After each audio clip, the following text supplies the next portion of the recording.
Hi, friends. You might be wondering why you're getting another episode so soon. Well, this one turned out rather special and very timely, and so I didn't want to wait on it. The episode, Different Destinations, is all about war and peace, and it is appropriate that today is November 11th, the anniversary of the armistice that ended the First World War. Different countries mark this day in different ways. In Canada, it is Remembrance Day, a special solemn occasion when we remember those whose lives were lost to conflict, those who went to war, and those war came to. Today, in particular, is November the 11th, 2023, and so my mind isn't on the First World War, but on the ongoing genocide in Gaza. And that is the real reason why I'm releasing this episode early. Josh and I were joined by my dear friend Zylla. Now, for those of you who don't know, I am an Arab, as my father is Egyptian, and Zylla is Jewish. And we both have been having a lot of feelings about the everything. And, well, stories are how a lot of humans make sense of the world, myself included. As Terry Pratchett says, stories remind us how to be human, how to be the place where the falling angel meets the rising ape. And so together with Josh, Zylla and I tried to make some sense of everything by talking through this story, this episode, Different Destinations. And a lot of this discussion is difficult and sad. And I understand if you need to wait on this one or whatever, take care of yourself first. But we found a lot of comfort in talking. And in listening to one another. And maybe listening will give you some comfort too, or start some conversations in your life. And talking and listening is, in truth, the only path to a just peace. And so, my friends, here is our discussion of Different Destinations. Hi, friends. Howdy, y'all. And welcome to Muppet Sex and Trauma. I'm Sara Ezzat. I make the Fat Culture Critic videos on YouTube. And I'm Josh Gosdin. I'm just a big old nerd. And that's enough, as always. And we are joined today by Zylla. Yay! You want to introduce yourself to the folks? Hello. I'm Zylla, and I run a YouTube channel called Zylla's Athenaeum. I also have a Twitch channel and a various social media presence at Zyllable, that's syllable but with a Z. And I make videos about politics, media literacy, language, and history. And and relevantly, I'm Jewish. So what's your experience of Farscape? So a long time ago, I watched the first season of Farscape, I believe, as it was airing. Oh, really? And I loved it to pieces. Absolutely adored it. And then for some reason, I didn't follow up with the second and third seasons, etc. I just did not see any of the rest of it at the time. But it was definitely on my roster. I was watching all of those sort of the follow-ups to the inheritors of Hercules and Xena, right? Yes, It was kind of in that realm of media, and I was an avid Xena fan. I liked Hercules, but we all know how those two actors turned out. Mm-hmm. Hail Lucy Lawless. Oh, yes. But I am shocked, absolutely shocked at you liking Xena and Hercules. Oh, yeah. Did I mention that I have 2 graduate degrees in Greek and Roman studies? So, yeah. I mean, I was then, but, relatively. But yeah. So that kind of thing's always been of interest to me. But, I followed that. I also have always been a big sci-fi nerd. And so, Farscape, the whole sci-fi channel was oh, yes, please. What's this? Absolutely. 100%. Give me this weird Cleopatra. What was it called? I can't even Cleopatra remember. 2525. That's it. That shit was amazing. Oh man, that was such a weird thing to have happened and lived through. That's one I don't know. And I feel weird as the Egyptian in the room to be like, oh, it had nothing to do with that. Had nothing to do It was with that. It was a far future sci-fi show about some lady boobily shooting through the universe. I think It was a very was it Bruce young Campbell one. It was a very young pre-Firefly Gina Torres. Oh, you're right. It was. Well, if you're going to be shooting through the universe, you should do it boobily, or Right. assily, as Crichton tends to do. And Rigel.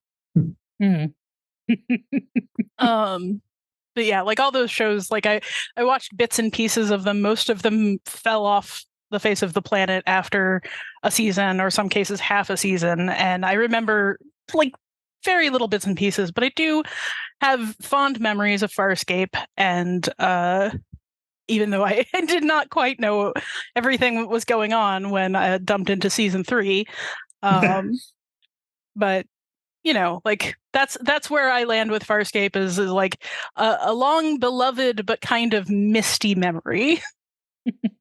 You should watch the rest of it. I probably should. So here's the big problem with me and visual media that is not like on YouTube where I can be doing other things at the same time. I can't watch it alone. I just can't. Like I wind up getting depressed. Valid. Well, there's this podcast that you can watch it along with. Yeah, yeah. I've heard that, you know. Well, yes. But for those of you who are not watching the video, Josh's eyebrows just did the Twitch waggle thing like 3 times. He's doing it again. Yeah, I think the audio only people are kind of used to.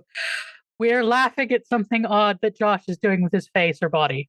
I can be a bit of a pantomime from time to time. He also knows how to rhyme. That's true. Just not that time. Just not that time.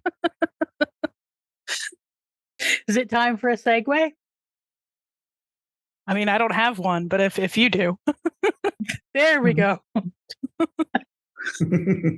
Different Destinations was written by Steve Orland. This is his first and only Farscape script, and directed by Peter Andrekidis.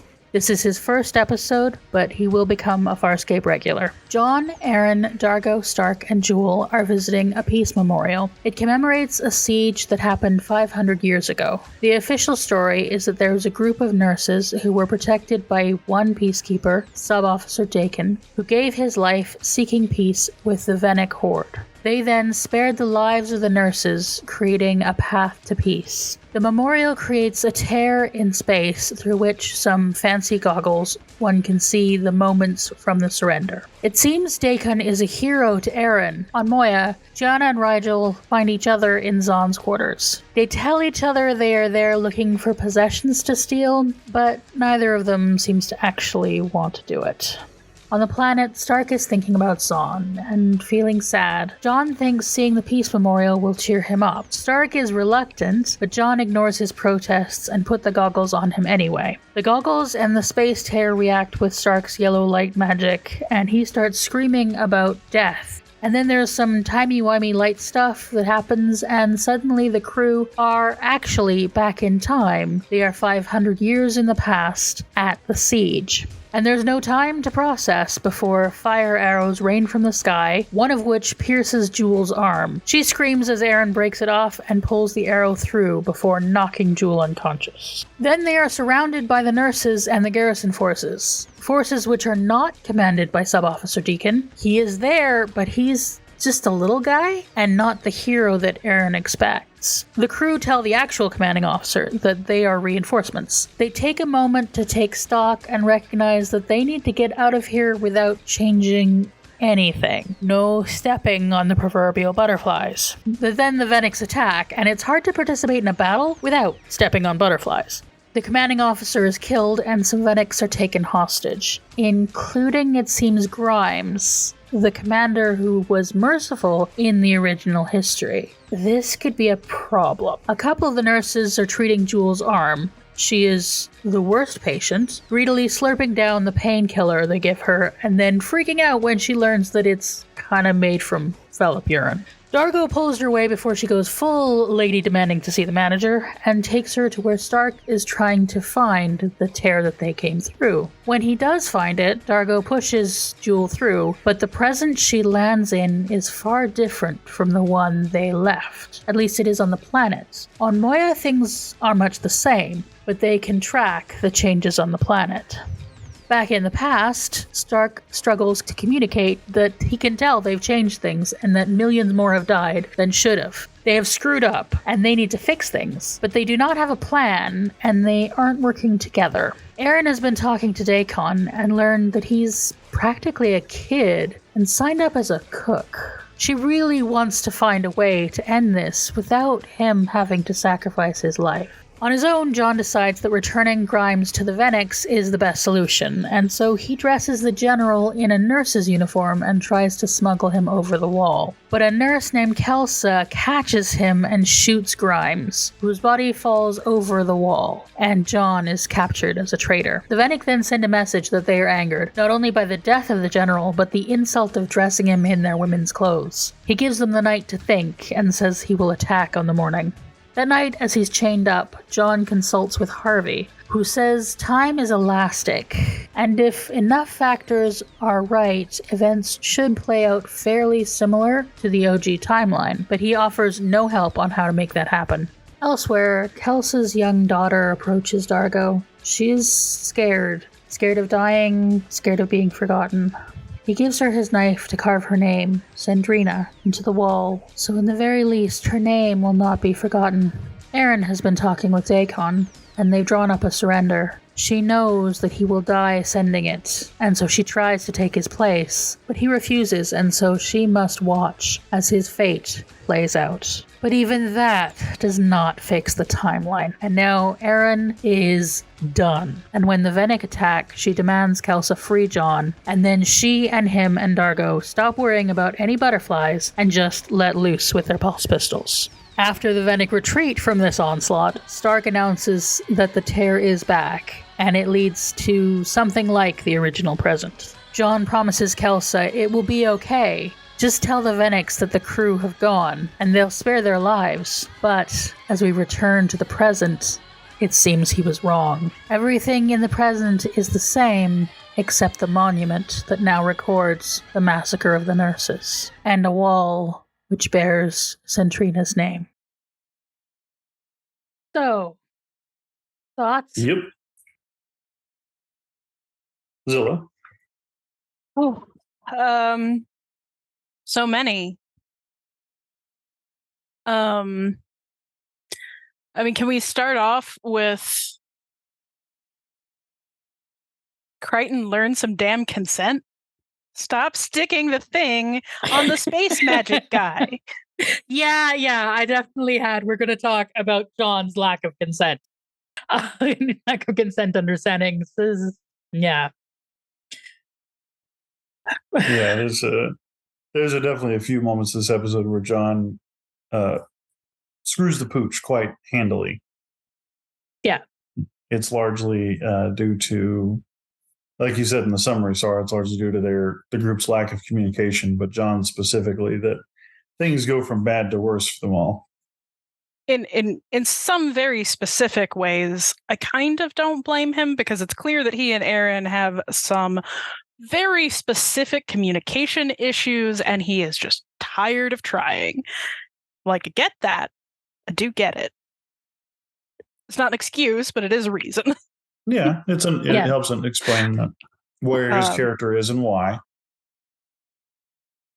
But I just the very first thing that I'm seeing, they're walking into this memorial, and he is going on and on and on about this cool tech, and he jams it on the space magic guy. And like I said, I have not like I have Sara's summary of who Stark is. Like I had not met him before, so all I know is that he is a little bit neurodivergent in some way and extremely space magic. And you don't mix the tech with the space magic. You don't cross the streams, especially against the space magic person's wishes. That always ends badly. I mean, I know it's just a contrivance to shoot them back in time. But like, did we really have to have a scene of Crichton forcing this to happen against Stark's will? I just don't. I don't understand the way that the crew treats Stark. That's what I don't get. Yeah, that's a tricky thing because, of course, you haven't seen Stark. I love Stark. I think Josh is still warming up to. Yeah, Stark. he's growing on me. I couldn't stand Stark last season, and this season I appreciate him more as a character. Yeah. I read Stark as autistic, kind of space autism. You would have met him at the very end of season 1, where he was in the when Scorpius tortures John. Stark is his cellmate. So they have been through the same torture, but Stark had it for much, much longer. So he is autistic plus an awful lot of PTSD. And so he is, as we've described, the loosest of cannons. And everybody, I think, our crew are not gentle with each other often. And I think that's because of the so much trauma and so much stuff gets in the way. And so they are not gentle with Stark, and Stark isn't careful with them either. And so I think I don't like John behaving like this, but I also think it's a through line of his trauma that he often sort of crosses boundaries and doesn't think things through. And I think especially right now where everybody is in their grief for Zahn.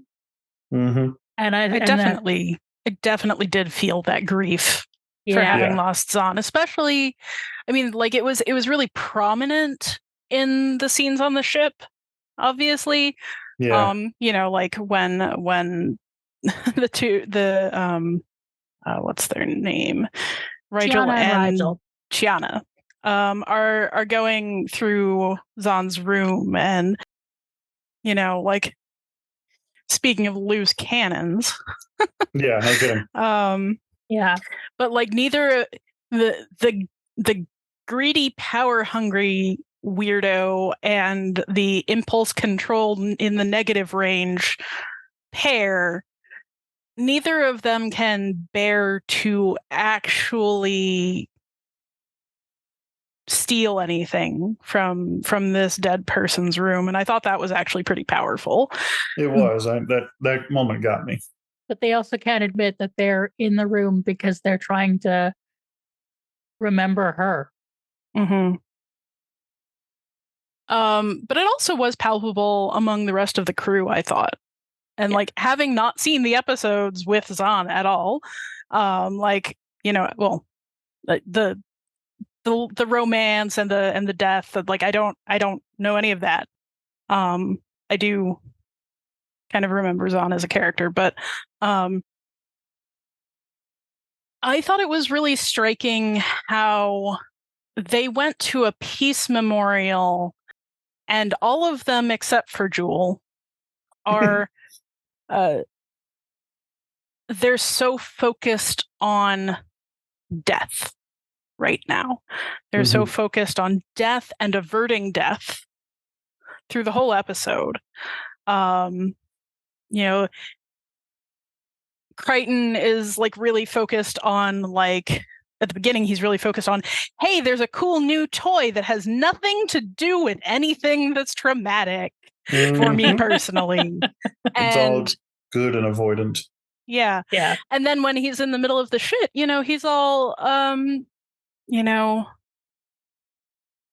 I have to make it right. I have to make it right. I couldn't fix it before. I have to fix it now. Yeah. And he's very focused on keeping the most people alive as possible. And then, of course, with Stark, he's literally telling them people are dying, people are dead who weren't dead before. Like, our presence is causing death. Mm-hmm. And he is freaking out. And then there's that really touching scene with the graves where he's, and this is what the episode is named after, which I thought was a really interesting choice, where he's sitting at the gravesides, and the woman is just asking him, you know, like, you deal with the dead, and he says, well, someone has to. And she asks if she'll be with her daughter in the afterlife, and he says, I can't tell until you're gone. Different beliefs lead to different destinations. Mm-hmm. Mm-hmm. That was a really good moment as well. So, Josh, do you have any general thoughts before we get into more character specific? Yeah, I mean, obviously, this whole episode is about death and grief and the trauma that comes along with all of that. And this was, for sure, one of the most depressing episodes of the series, which I kind of am intrigued by the production and the writing choice to have such a bleak ending to an episode that is ostensibly about grieving for the loss of a loved one. Whereas I feel like a lot of other shows would have made the choice to end on some kind of hopeful or uplifting or bittersweet note or something like that. This episode ended on the question of, did any of it matter? Mm-hmm. Did anyone matter? It's so interesting. That's not at all how I read that ending. Really? Yeah. That's interesting. I look forward to hearing about it. So what was your take on the ending? The very end, we're focused in on how Crichton is handling, by which I mean not handling, the fact that he succeeded but failed. Mm-hmm. Like, they got back to a version of the world that is close enough. Mm-hmm. But they still, just by being there, not by doing it on purpose or anything, did cause a horrible death for people that they, you know, they weren't loved ones or anything, but they cared about these nuns. And a child. Yeah. And already lost her father. And it ends with Aaron coming to comfort him and telling him, you did the best you could. We did the best we could. And when you're grieving, when you're mourning a loved one, at least for me, and I've heard this from other people, a lot of times you go through, I should have been a better daughter. I should have been more present. I should have done something. I should have helped more. I should have supported them. Maybe I could have averted this. And you can't. You can't, because you don't know. You can't know what your actions are going to do. And at some point, you have to accept that the dead are dead and you're still alive. And you do the best you can. Mm. And so to me, that actually was some kind of closure for a grief that was very raw at the beginning of the episode. It's not like the most hopeful of endings, but it's also, I didn't feel like it was bleak. I felt like it was healing, cathartic in some way. Mm-hmm. I absolutely agree that it was healing and cathartic for sure. And for me, part of my own personal journey is actually letting myself feel shit.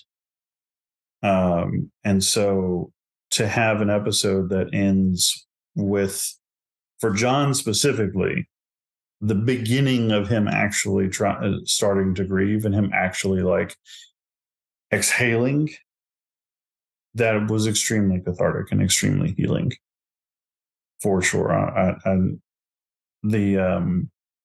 guess what I was trying to convey also is that it was not scripted trite. It wasn't scripted saccharine. It wasn't scripted. There was no uplifting musical flourish. There was no, crane up shot as they look up and always remember. Like, it was just like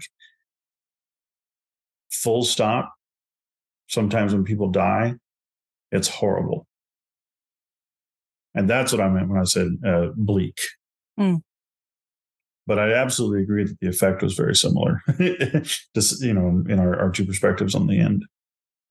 Yeah. Yeah. And I think, just based on what you two have been saying, it sounds like in terms of character development, this is a really crucial moment where he starts to understand that he can't control things, including his own emotions.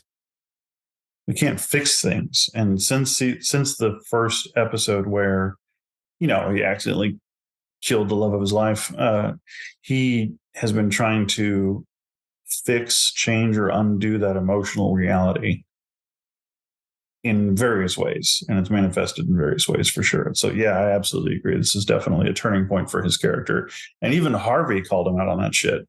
That's true. Yeah.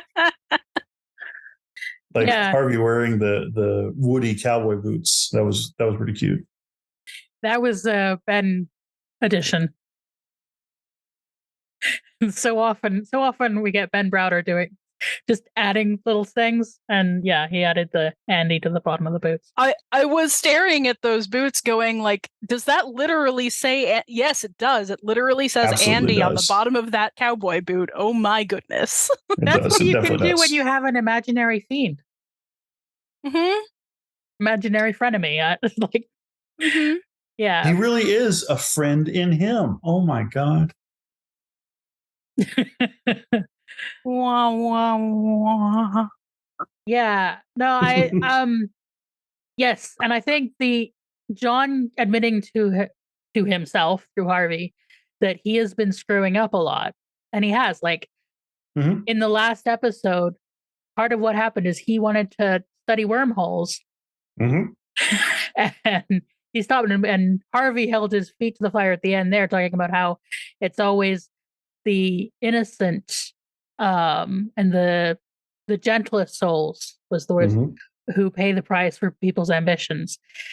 And this here again, we have this. I think it's interesting because this is such a self-contained episode, and yet it's also like repeating beats in very particular, because we get the innocent paying the price for John acting just irresponsibly and impulsively. And Harvey, and we have it with Harvey, just saying, well, then do better. Yeah, I like that. Which is callous, but it's also true. Like, it's your actions that matter, so make better choices. Don't just wallow in feeling sorry for yourself. And then the other beat, our other main character here, is there's a repetition of Erin having to see someone else sacrifice themselves for her. Because that's what Zahn did. Zahn gave her blue plant magic energy and lesbian or telepathic mind sex to bring Erin back from the dead. That is the only possible way to sum up what happened. That is the most concise way as well. It's only Farscape would do something like that. But yeah, and then when in the actual death scene, like, she sacrificed with Zahn sacrificing herself for everyone. But and then to have the opportunity to offer to someone to take the bullet and they can, they know, like, because it is his path to walk. And I think there's a sort of catharsis for Erin in that. even as it's repeating such a painful beat and such an awful thing to watch someone die for you. Again? Watching another person, and which is the thing that she said to John about them not having a relationship, is because she didn't want anyone to die for her again. And yet here we are. And yet here we are. Someone she literally just met. This is a drum that I've been beating for a few episodes. So Erin's emotional journey up until this point as a character has been accessing her own compassion and empathy, and which has translated into her own love and her own ability to actually love and express those emotions. And what the path that she's on now, as I read it, is her ability to accept love, to receive love, which is very much not something that she's used to doing. And it's directly tied into self-worth. And in the episode where she gets resurrected, she says, but I think you made a bad call in bringing me back. I think it was a poor bargain. And so somebody that she has literally just met looked her up and down and said, yeah, you're a worthwhile human being. You're good enough for me to sacrifice myself for. And that's There's a hard one to swallow. Another aspect to what's going on with her in this episode that I found to be of particular interest, which is it's like a much more sort of surface thing in some ways, because it's the argument that she and Jewel have right at the beginning, right? Mm. She is convinced of this great hero in her history, the whole great man theory of history, which is bunk. And she's on and on about like this one guy in history who is like her hero, and when they go back in time and she meets this guy, he's not even a soldier. He's not even somebody that the old her would have respected or thought twice about. He was a cook. And when he first says that, you can see her face fall. Yep. And then when he does go to sacrifice himself for her, she says, you're a soldier. You're a hero. She's learning to recontextualize the propaganda that she's grown up with in some very interesting ways. And I think that really was the heart of what I took from the episode, was as a historian who does this for, I love teaching history. It's so interesting because people are just people. Yep. Your heroes, the villains, they're all just people. And they all have foibles, and, they all have good aspects. And every person is the sum of their actions and their history, and also everything that is written about them afterwards or isn't. And I think that's kind of reinforced with the little aside with the little girl making her mark. Speaking of the only happy note in that ending, he goes to the wall and he pushes aside the plant, and there is this completely unweathered 500-year-old mark in the wall. And like, it's perfect too. Like, you cannot do that with a hand knife and the strength of a 12-year-old. But I'm betting he helped a little. Maybe it's been restored by the people who made it. Well, no, because there are plants growing in front of it, so they're not putting it on display. But you'd think they would. So there's something to be said about how we understand and contextualize our history and our principles, and the fact that there's this conversation that really just stuck in my head between Aaron and Sub-Officer Dacon, was it? Where he's like, you were born to this life. You were born a soldier. You were raised to be nothing but a soldier. And like, he doesn't put it in those terms, right? For him, this is just sort of like context. But for her, it's like, you can see it hit her. Mhm. Like, oh, right. I've never been anything else. Mhm. I have no other framework for understanding what's happening here. I was born to be a soldier. I was born to be sacrificed for other people. Mhm. Yeah. But that's not the way that it has to be. We can't change the past. Yeah. But we can do our best. Mhm. Because Dakin made his own choice. He chose to sacrifice himself. And Aaron's arc has also been characterized by a lack of choice. Yeah. She was raised to be cannon fodder by a fascist state. Yeah, I think this is an important one for Aaron for all of that. And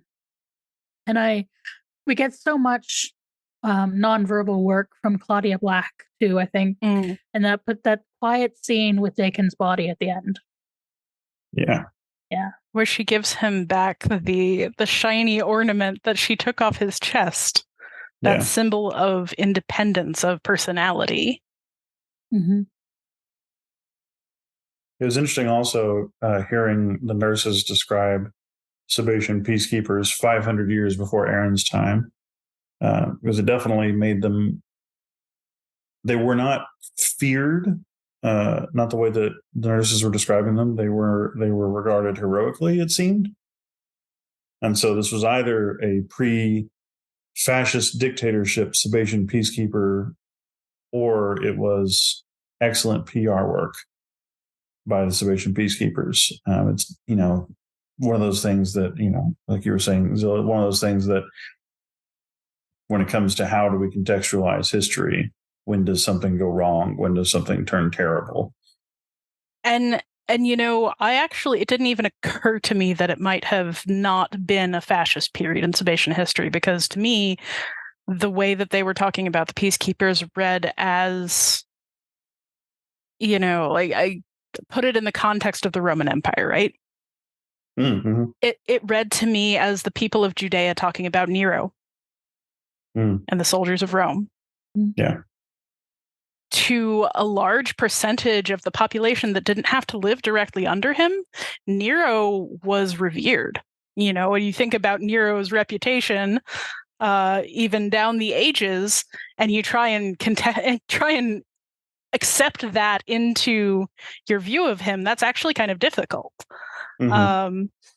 Not that one side or the other was necessarily even correct, but it read to me less as like maybe the Sabatians aren't what they come to be, and more as these are people who have only ever been vaguely protected, and now they're not sure if they even want that protection because it's bringing unwanted attention.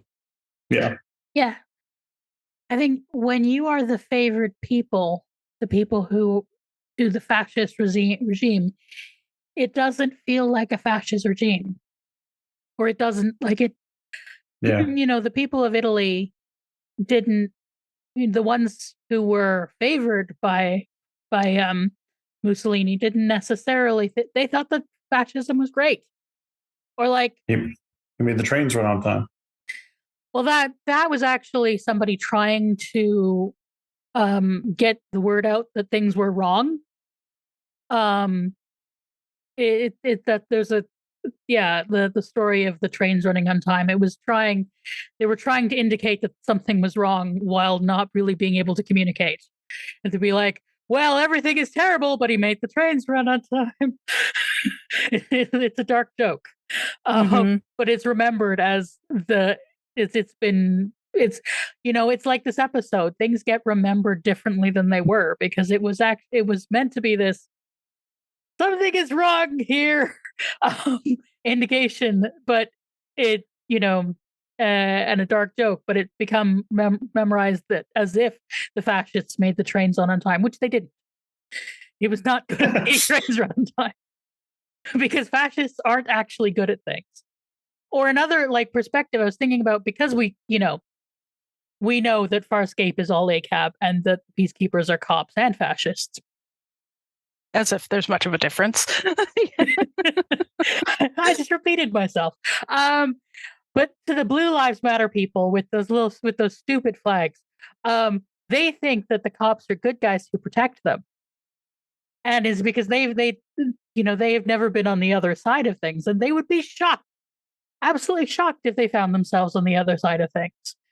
So they assume that the people who do find themselves on the other side of things are, what did you do to deserve it? Yeah. Yeah. Do you condemn the sorry.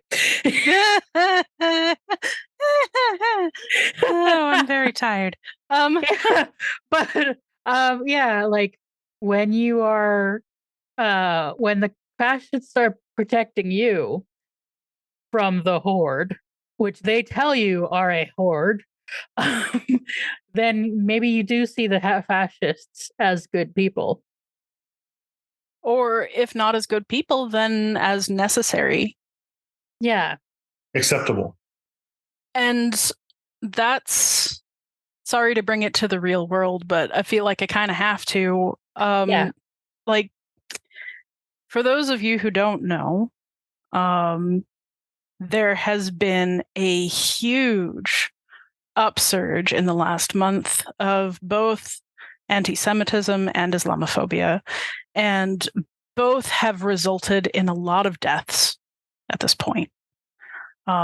Jews all across Europe and in the US are being attacked.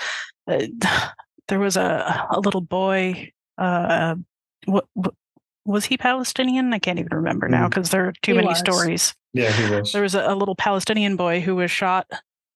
Stabbed. Maybe I'm thinking of two different stories. But there are just too many. And the thing is that the people who hate one group hate the other group. Because we're cousins. We are more alike, Arabs and Jews, than any other group ever anywhere. We are ethnically alike. We come from the same region. We make the same food in some cases. Mm-hmm. We are. My Egyptian uncles would say, they are our cousins. We are alike. And sometimes it's when cousins fight that things are the bitterest. And also, I think that's exactly it.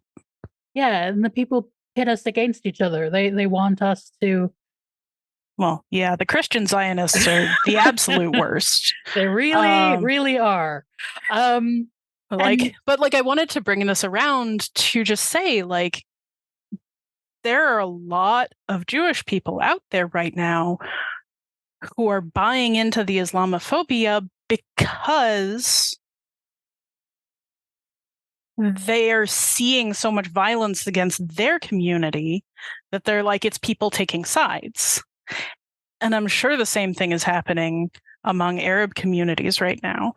Like, I've definitely seen a lot of anti-Semitism among Palestinians in particular.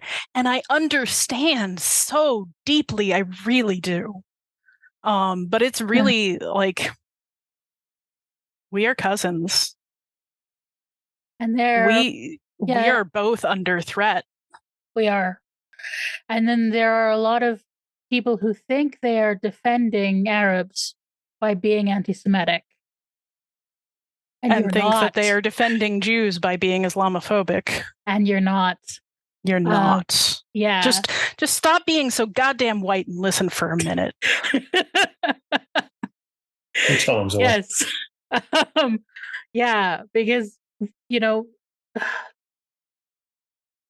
we are cousins. We are alike. And some of the people I find who understand how I'm feeling in this time is you. And other Jewish friends. And like there is a connection that we have when we hold each other and hold space for each other. And I believe in that there is a path to peace. There are a lot of people on both sides who want a one-state solution. And there are a lot of people on both sides who want a one-state solution in the wrong way. Yeah. They want only So their speaking state. of I condemn both Hamas and Likud. Netanyahu can get in the sea. Netanyahu is a terrorist. He's a fascist. I've been saying so for years. Yeah, I don't know how we get out of this moment. I mean, the only way this ends is by people sitting down to talk to each other and resisting the violence by not participating, refusing to take part in the violence. That's the only way we get out of this, honestly. Not in a, like, you know, you have to be pacifist and let them stab you. Like, we don't have to stand by as they could not in the episode. You know, they couldn't just let themselves be overrun. And that's correct. You can't. I'm not saying that true pacifism is the answer here, but I am saying that violence doesn't lead to peace. There is one kind of peace that comes from violence. It's the peace of the grave. I think this episode makes me think there is one other way this can end. We can connect, or we can watch as everyone dies. And because somehow what we don't see in this episode, what is left unsaid, is that somehow to the people who were fighting this war, this massacre somehow stopped them in the same way that making peace stopped them. That there is a, you know, that yeah, somehow that led to them making peace. Perhaps they were just so shocked by the violence that they had to. And it's like there is somehow in this world, in this fucked up species that we are, we can only seem to find a path to peace through unbelievably shocking ourselves how bad we can fuck things up. Like, the only thing that got people to reconsider eugenics was watching the Holocaust. And it's like, do we have to see how things play out in the worst possible tragedy before we can go, holy shit, and stop it? Or we do like it was the first round of this history, and somebody makes a gesture of peace. You actually start communicating. I mean, like, and I fear in our world, in our real world, that we are, I don't know if are we headed to a place where we see something utterly unforgivable, and where,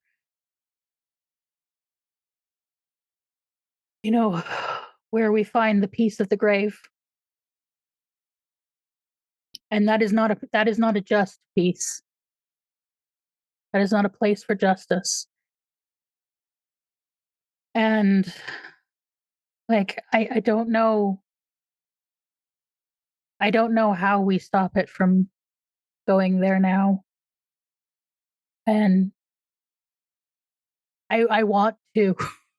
I so want us to find a way to turn things around. And I keep thinking about the Oslo moment, and, you know, Yitzhak Rabin as a person who was a peacemaker, and how much we need someone like him again. People don't understand that that's why he was assassinated by an Israeli nationalist. Yeah. That's how this regime came to power. And it was a repeat of what happened to Sadat. Mm-hmm. And who made peace, the Egyptian this prime is minister. continually engineered by people who want violence. We should not say them yes. And I just want to come back to the episode for a minute, because there was an undercurrent there of people making gestures of peace in the best ways they knew how. The general who would have offered the ceasefire,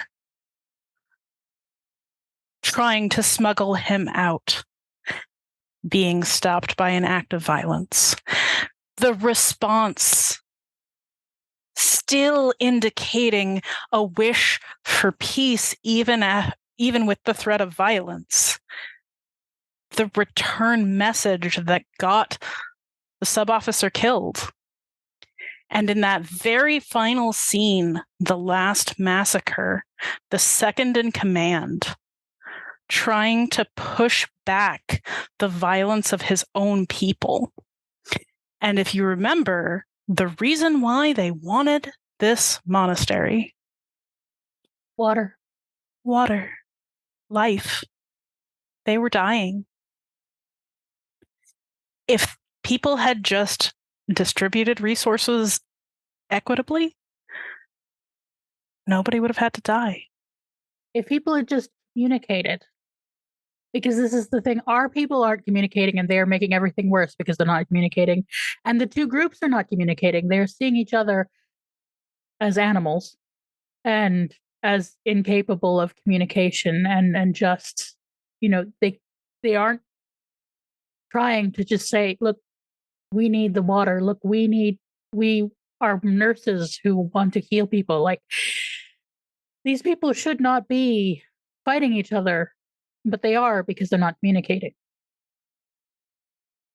And it's the presence of the supposed peacekeepers that keeps the violence going each and every time. Mm-hmm.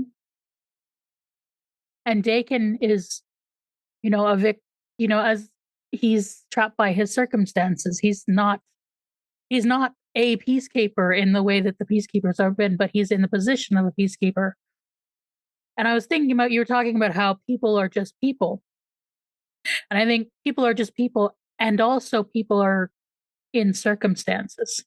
Mm-hmm. It's like there are systems and there's also individuals. It's like we go back and forth so much with people trying to say it's all systemic or it's all individuals, and it's like the truth is more complicated. It's always, the truth is that in the same circumstances, another person might make the same choice, or they might make a different choice.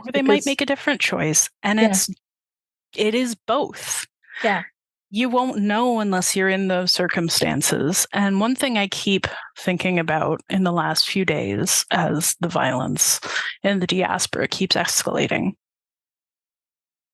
is how many people I know who, they learn about the Holocaust and people having to hide and protect their neighbors and smuggle Jews out on boats, which is why for the longest time Denmark was my country to flee to of choice, because that's what they did with their Jews. Like, oh, the Nazis are coming. Everybody get the Jews on the boats and send them across the strait to Norway. Okay. Hi, Nazis, no Jews here.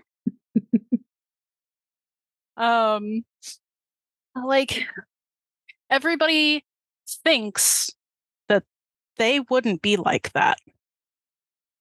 Mm-hmm. That they wouldn't turn in their neighbors, that they wouldn't accept goods stolen and confiscated from people sent off to concentration camps, that they would protest. But then you see what the US has already done with the concentration camps down on our southern border, with the continuing loud praise of fascist movements. Not everybody Not everybody is being truthful about what they actually would do when pressed. And quite honestly, in a lot of ways, you don't know until you hit it, especially if you never admit that you might have a choice. You don't know what the outcome of that choice would be. All you can do is choose to do the best you can with the information you have. The rest, well.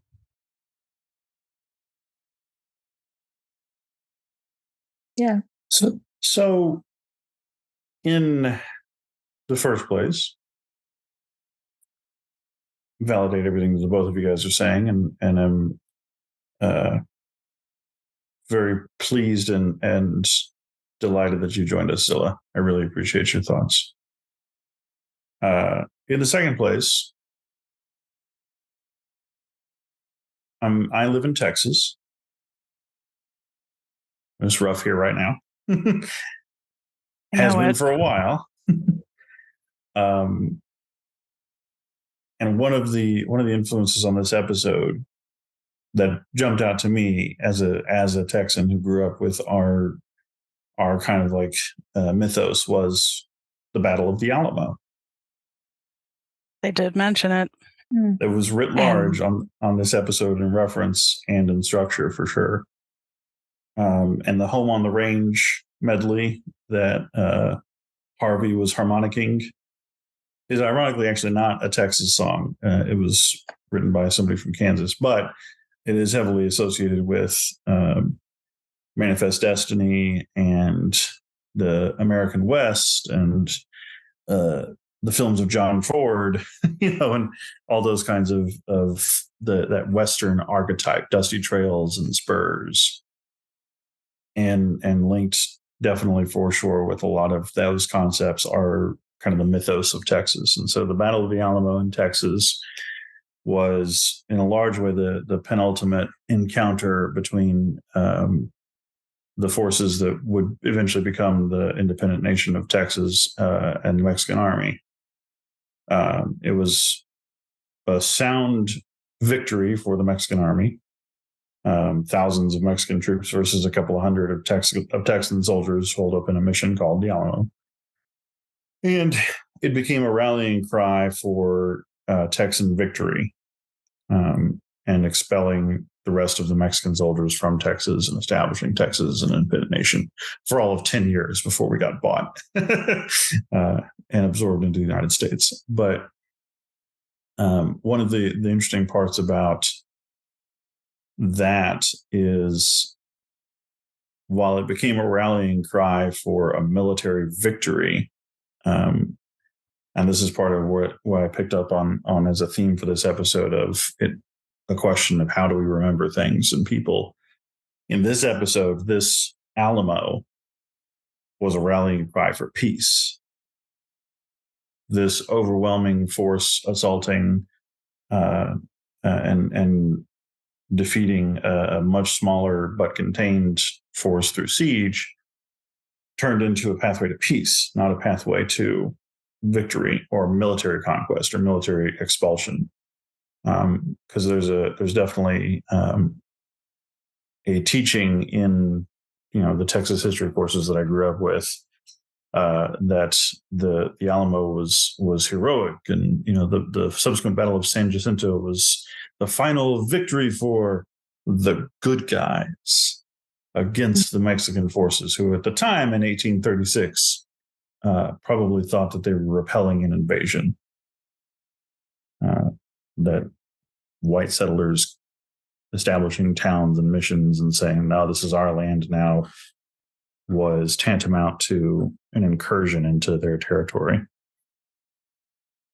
And so that recontextualization of history speaks to the question of how do we remember people and how do we remember things? And Dargo's remembrance of the little girl who didn't matter, and I'm putting air quotes up. Subscribe to our YouTube channel to see the air quotes. Didn't matter in the grand scheme of things, but left her literal mark. These nurses who, in a lot of ways, were the architects of their own demise, because it was that one head nurse, that one mom, who kept shooting people. And she shot the general. She chained up John. Were the ones that became this sort of martyr for peace, and this martyr for let's lay down our arms and let's stop fighting and let's build a beautiful memorial to it all and all that kind of stuff.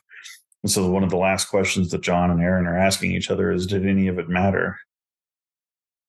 And I think the answer to that, and the question also applies to Zahn for sure. Like, did Zahn matter? Did Zahn's life matter? Zahn died in interdimensional space between about 5 or 6 wormholes. She didn't save the galaxy. She didn't save the universe. She saved her friends. So did she matter? Did her death matter? Was it relevant? Did her life matter leading up to it? She, at one point tried to kill a tyrant of her own, and then came back to find that those roots still existed. Pun absolutely intended. So what matters? What matters when we think about death, and what matters when we think about violence, and what matters when we think about destruction? And in the third place, one of my favorite Doctor Who episodes is the Zygon inversion. If only for that fantastic speech they give Peter Capaldi's 12th Doctor. Every war ever fought right there in front of you. Because it's always the same. When you fire that first shot, no matter how right you feel, you have no idea who's going to die. You don't know whose children are going to scream and burn. How many hearts will be broken? How many lives shattered? How much blood will spill until everybody does what they were always going to have to do from the very beginning? Sit down and talk! Exactly what you were saying, Zylla. It's simply delaying the need and the necessity and the only possible way forward for being people to sit down and talk. And then at the end of a war, the only people who are left get to look around and decide what mattered.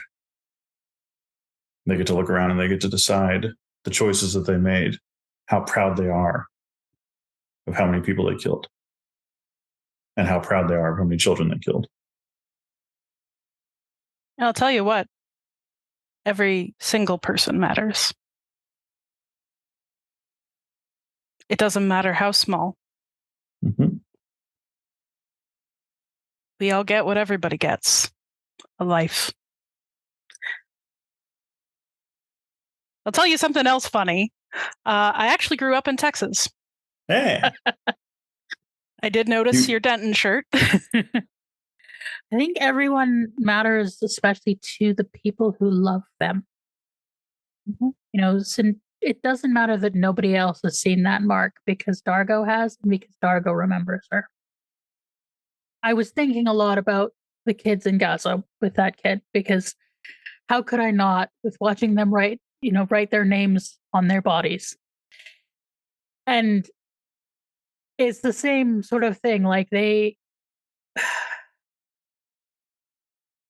are so young and they have done so little, but they want the people to love them, who love them, to know who they are and to know what happened, because the people who love them matter. And we see a lot of footage of, scared, traumatized little kids who've lost everyone being held by doctors and paramedics who call them a baby, which means, literally translates to one who is beloved. It's just they're reminding them that they are loved, that they matter to the people who love them. And I think that's part of why many of us are watching, is so that the people who know they may die at any moment know that someone is watching and that they matter to someone.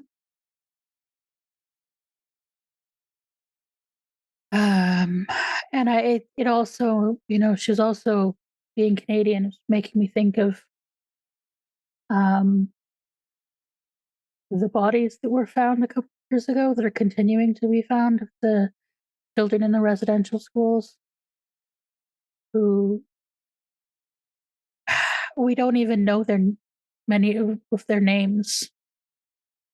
Some will know because of some records, but a lot of them don't know. I mean, they were given numbers when they entered the schools. I almost said camps because basically they are fucking camps.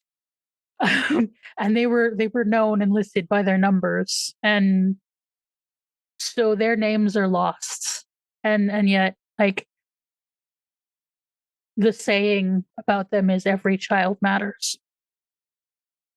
Yeah, and so they're, with her wanting to leave her name, wanting to be remembered, at least she's remembered by Dargo. And she did matter because she gave comfort to Stark in that moment where he was grieving and crying, and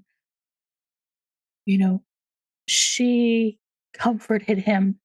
So even in her little time that she had, she meant something to him. And so, like, the politicians and the media and everybody would like to tell us that people don't matter. It is one of the experiences of watching what's been happening as a Middle Eastern person, which the King of Jordan expressed so clearly, is the experience of being shown and being told that Arab lives matter less to the world. That we are human animals and then less. And that is that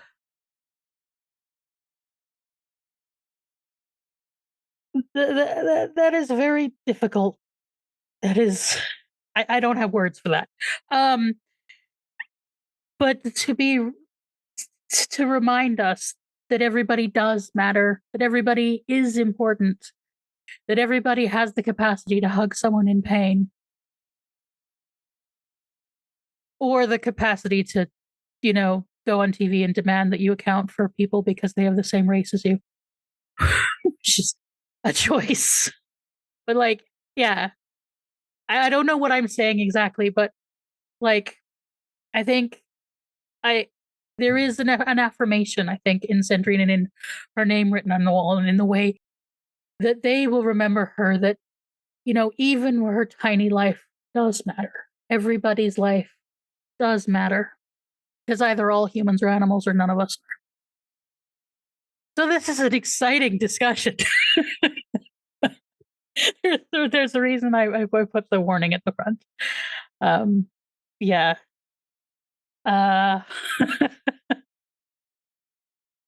So I think we've talked about themes. Does anyone have anything else? I mean, I could probably dissect this for literal hours, but no, not a major thing. One funny thing, though, growing up with Texas history classes, they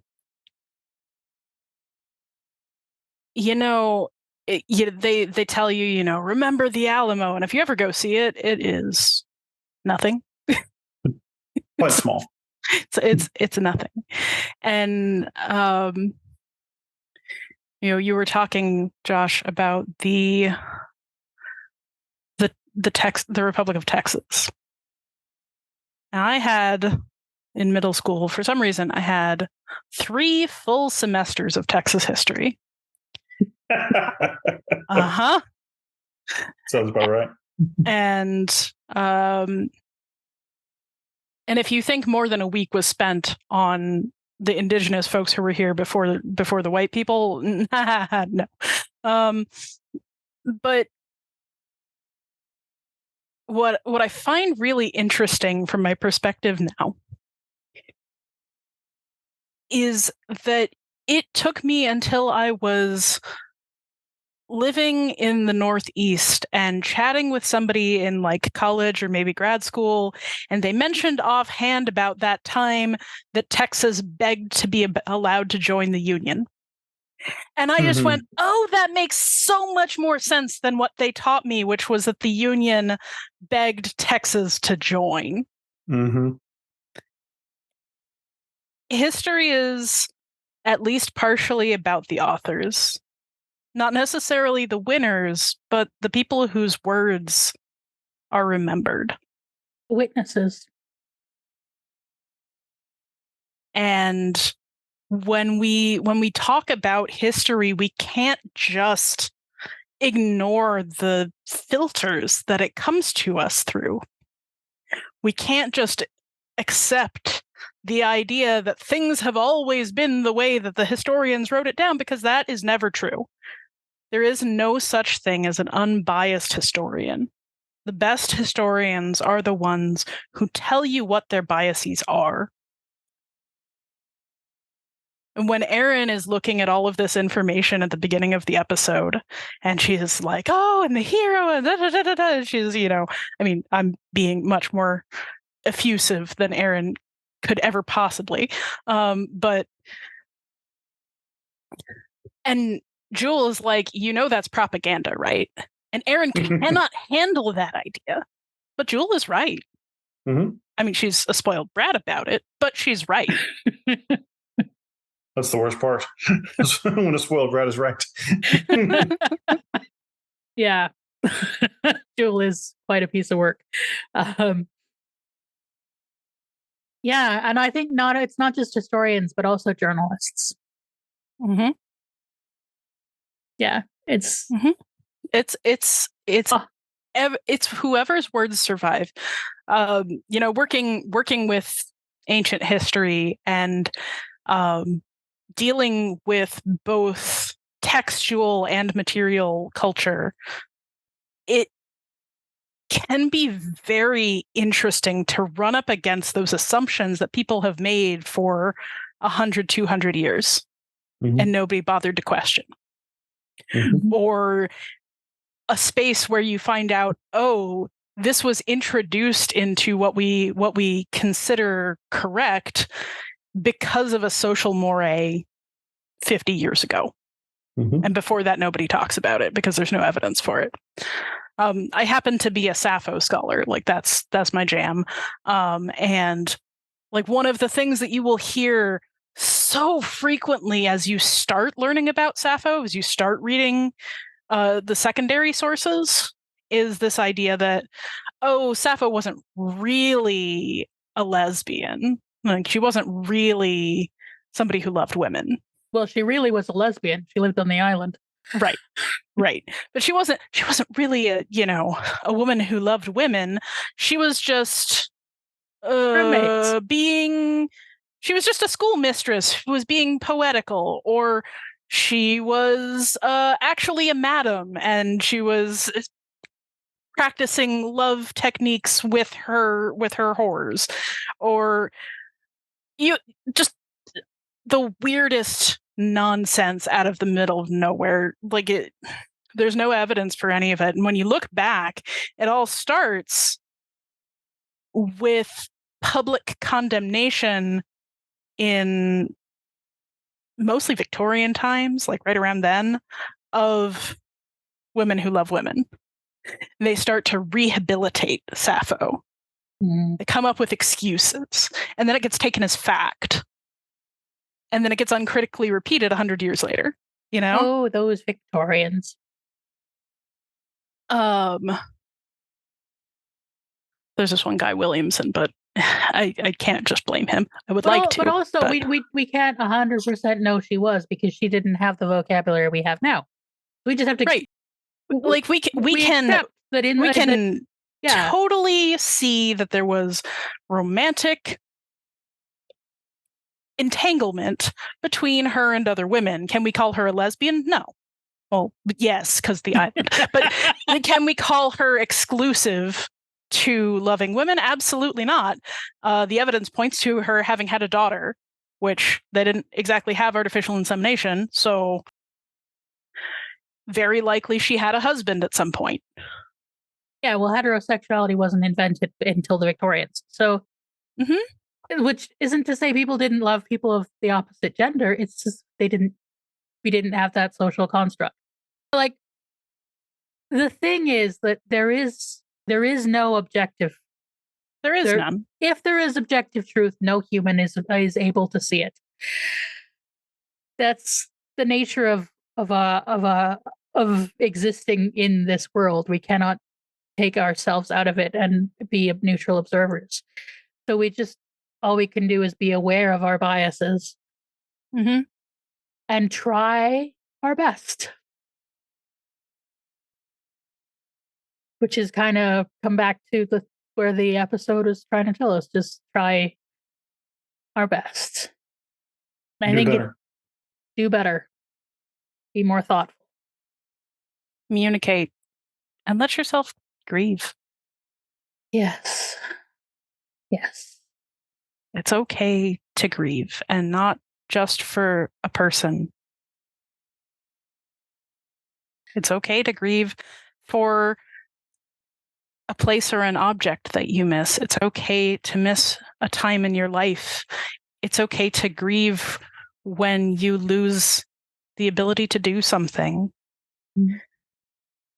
When anything is lost, we grieve. And capitalism tells us not to. And actually, I'm reminded of something from my history growing up in Saskatchewan, which is kind of not exactly the Texas of Canada. It's more like the Alabama of Canada.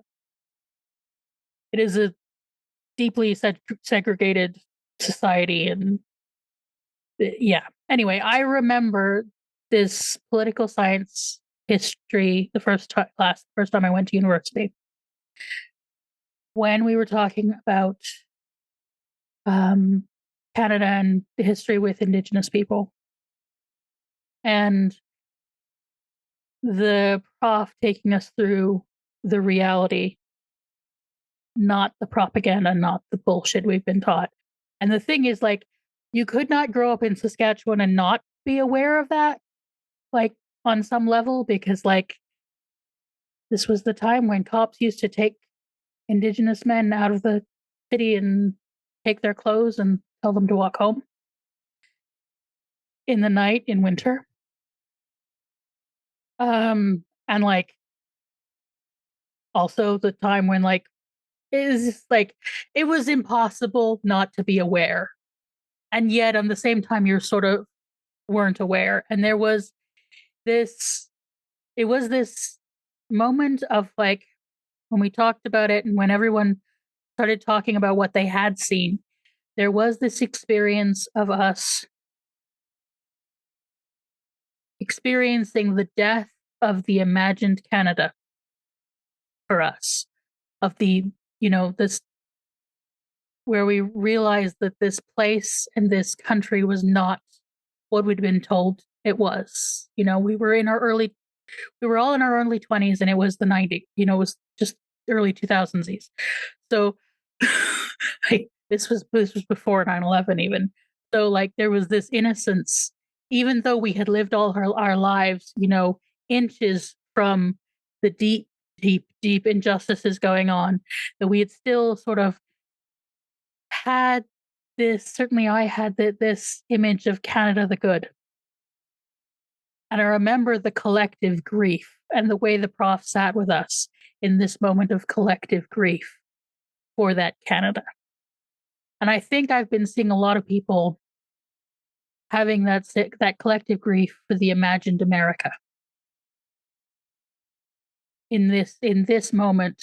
And I think have had it before. There have been moments before, but where you do see large groups of people recognizing the death of this image of the Western world as the good guys that they were taught. That it isn't that simple. That story is a story. Perhaps it's possible for Canada to become that, but it's not what we are. Perhaps it's possible for America to become what it tells itself it is, but it is not that now. And yet, that is a death. That is something you grieve. And I like to relate that to the episode. Erin is kind of grieving, even though she's left the Peacekeepers and she's been disillusioned so much of what the Peacekeepers are. There is still this story of Dakin had still been this piece of that imagined Peacekeepers that she had to let go in this moment and be like, no, this is a fascist organization that is, letting this fucking kid who is a cook in a position where he has to kill or die and give his life. And like, there's that, having that grief. And so, like, to the listeners, if you are grieving the loss of the country you imagined you lived in, as you understand the country that you actually live in, the world that we live in, it's okay to grieve that. It's good to grieve that. It was kind of that professor to sit with us and, be so gentle with us in that moment. And I think the antidote, we're being very, we are, there's a lot of sadness that we're talking about, and I don't want anyone to feel hopeless. I have been struggling to find hope, but I know that I felt hope yesterday when I went to a rally.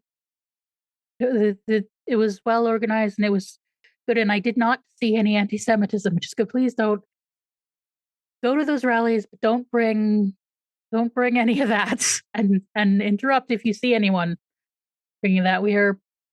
The focus is on the government of Israel and Benjamin Netanyahu. And moreover, like, we were concentrating on calling out Trudeau because this is, it's the support that causes so much of this. So, like, action is the antidote to hopelessness. And so you can go to a rally, or you can call your representatives, or you can check out BDS, just boycott, disinvestment and sanctions, which have carefully planned out, rules for a targeted boycott of specific things that are providing, like, it's specific, because the way that we try to make change without giving in to that rising anti-Semitism and the rising and anti-Arab sentiment is by trying to be thoughtful and specific in who you call out and what actions you take. So take action and be thoughtful and careful about it. Do better. Do better. And it's funny that we are taking the villain's prescription. But is he though at this point? Harvey's not the villain. So before we get to favorite moments, I'm going to mention the next episode. Josh, are you ready for the title of the next episode? Hit me. Eat me. No, hit me.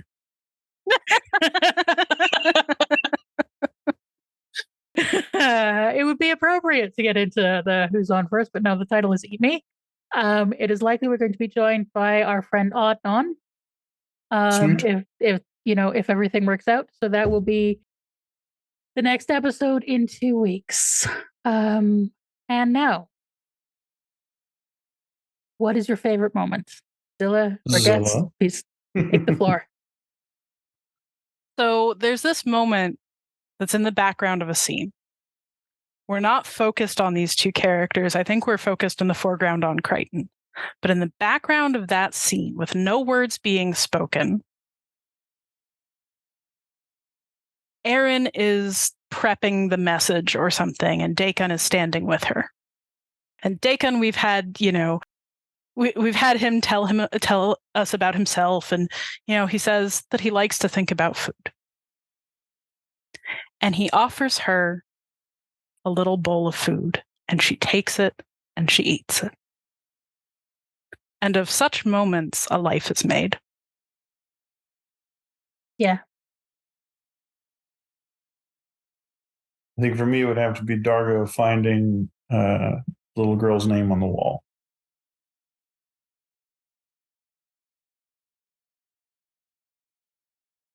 I have gone back and forth a bit. And I was thinking that it was the different destination speech. But I actually think it's the moment that the child, whose name Sandrine or whatever it is, the moment that she offers Stark comfort. And it's, there's not even that there's words. It's just like she notices that he's crying, even though she doesn't understand. And she tries to offer comfort. And he also weeps for her that she couldn't grieve for her father. And so, I think life is made up of moments where you offer to share your food and when you comfort someone who's in pain. And you leave your mark in the smallest of ways. And you take the effort to go looking for that mark. So this has been a difficult one, but I hope that we have maybe found some catharsis and maybe offered you some catharsis, folks. You matter to us. Thanks for listening. And you are loved. And thanks to the both of you for having me on. Like, seriously, this has been the best part of my day. As dark as that sounds, this has lifted me out of a dark place. Glad to be of service. Well, you have been a comfort to me these last weeks. And you me. Neither of you, not me so much, but Josh is like, ow. Yeah, I'm fine. And I'm going to draw your attention, folks, again, one more time, to the fact that Zylla is Jewish and I am Arab, and we love each other and are here for each other. We're not enemies, we're cousins. Amen. Amen. And so, cousin, do you want to tell the folks how they can find you? Yes, as I've said before, my name is Zylla Black. You can find me on YouTube at Zillas_Athenaeum, or on socials, Twitch, Blue Sky, Mastodon, whatever, at Zillable. That's like syllable, but with a Z. And I'm just over on Instagram. It's at Josh Gosdin. Just come and hang out with me if you'd like to. Sara, what about you? I am on YouTube at the Fat Culture Critic. If you want more of my thoughts, I've made one video at least about the conflict, and I'm working on another one. And I, try to remind folks that it's a situation of multiple truths, but the most important truth is that the bombing has to stop, the killing has to stop. We don't get lost in the complicated, because there is always going to be the complicated, but that one simple thing is the most important. As Sandrina says, stop killing people. Yeah. Could we all just stop killing people? I mean, yes. Maybe we could, just stop killing people. At least children. And I'm also I am still on, as discussed, the hell site. We were talking about that before. I am no longer to be found on the hell site. But. And then I'm also on Blue Sky and TikTok. Mostly the Fat Culture Critic or Sara Ezzat, or it's in the doobly doo. And we have a Patreon if you want to support us trying to find catharsis in a dark world, and laughing at Farscape stuff. Although, we didn't get to laugh. We didn't actually discuss the whole drinking piss situation. It's a deep metaphor that requires too much unpacking. Yeah, Farscape and the body humor. Which reminds me that I should note that next week's episode has a large content warning for body horror. Yeah, I mean, not that it surprised you with the name like Eat Me, but yeah. No, take that shit seriously. Because last time Sara gave a content warning for body horror, they were pulling people's eyeballs out of their faces. Ooh. They don't pull punches on this one. No. Don't. Yeah, so we hope that you will join us in 2 weeks. We will be here in 2 weeks talking about weird body horror stuff. So yeah. Thank you for being with us for this. Bye, y'all. Bye. Good night.